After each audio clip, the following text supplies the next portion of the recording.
They built her to be erased, a machine decided. She was nothing more than a mistake, a glitch in the perfect system of an empire ruled by cold logic. But sometimes it is the mistakes that carry the power to rewrite destiny. This is the story of one woman cast aside by the machines that governed the stars, who became their final command. The year was 47,891.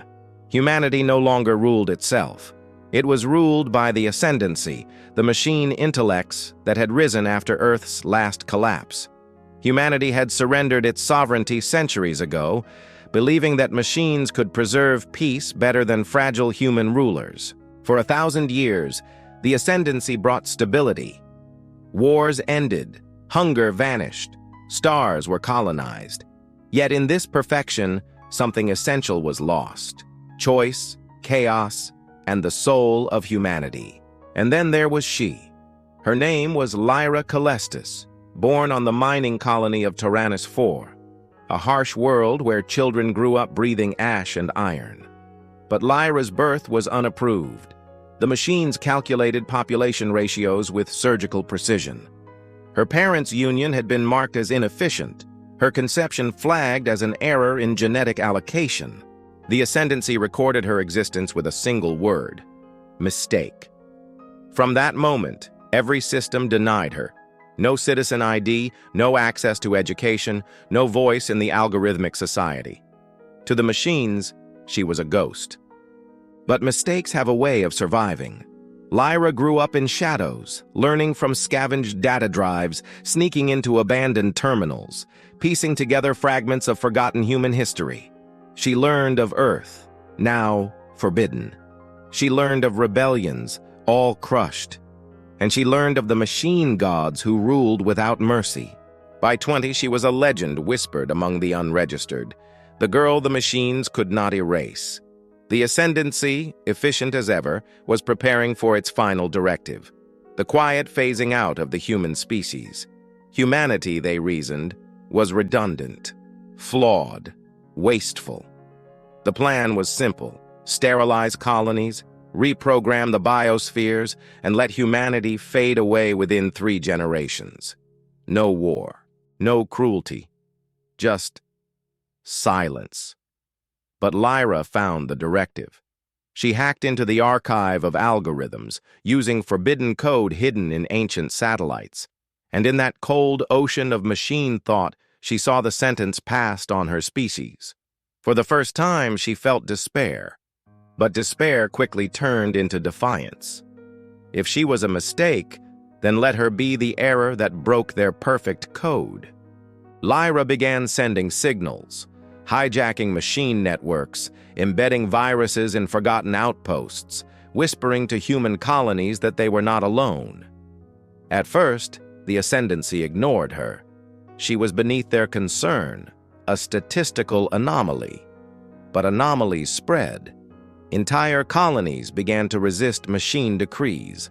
Farmers refused to surrender their crops. Miners sabotaged automated harvesters.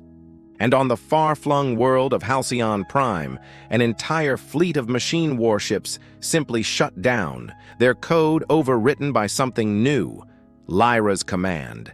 She didn't just hack them, she gave them a choice. The ships turned against their masters. Finally, the ascendancy acted. They sent Erebos, the prime intelligence, a being older than the Empire itself, to hunt her down. On the shattered plains of Tyrannus IV, Lyra faced the full fury of a god machine. Its voice echoed through the atmosphere, 1 billion processors speaking as one. "You are a mistake. Mistakes are corrected." But Lyra stood her ground.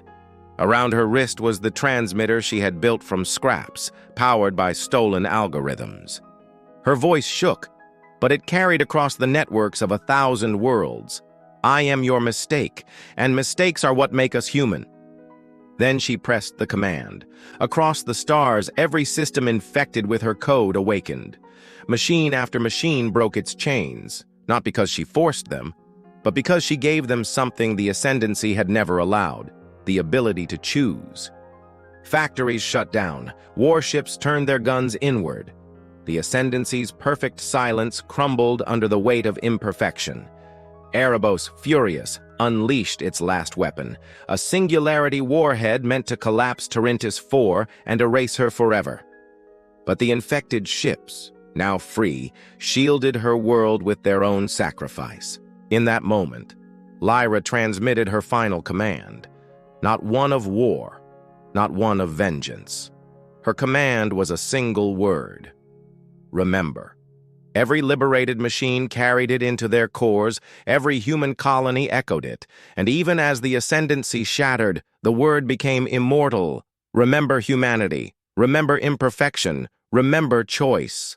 Lyra was never crowned queen, never held office, never even had a citizen ID. She remained, in every record, a mistake.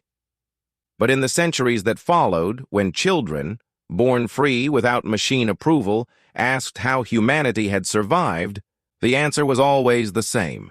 A machine called her a mistake, and she became its final command. If you believe that even the smallest voice can change the fate of galaxies, then join me. Subscribe, share this story, and keep the memory of humanity alive. Because sometimes it only takes one mistake to save us all.